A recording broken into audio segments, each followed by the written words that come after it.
saya nggak bagus, sedangkan Uminya selalu lucu. Makanya saya nggak bagus. Astagfirullahaladzim. Takut betul takut takut aku takut kau tinggalkan Kenapa makcik sampai tak bergoleng-goleng?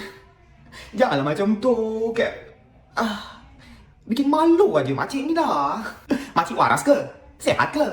Jadi satu hal yang makcik harus fahami, jika kita memulai projek bekerja sama dengan orang lain, bikin suatu projek lagu itu pasti ada untung dan ruginya makcik, ya.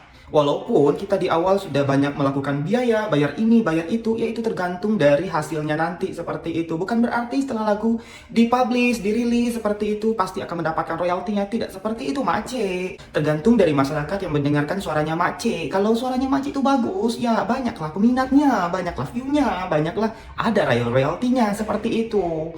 Ya semacam saya juga pernah seperti makcik bikin lagu juga. Ya walaupun tidak sampai habis ratusan juta, sampai miliaran, sampai menjual aset-aset seperti itu. Dan saya juga sangat sangat menghargai pengalaman itu, walaupun uang saya habis seperti itu, tapi saya sudah sangat puas, sudah mencoba pengalaman tersebut, tidak mengharapkan royalti apapun seperti itu. Ya untungnya kalau orang suka ya alhamdulillah, kalau tidak suka ya harus disyukuri juga seperti itu makcik.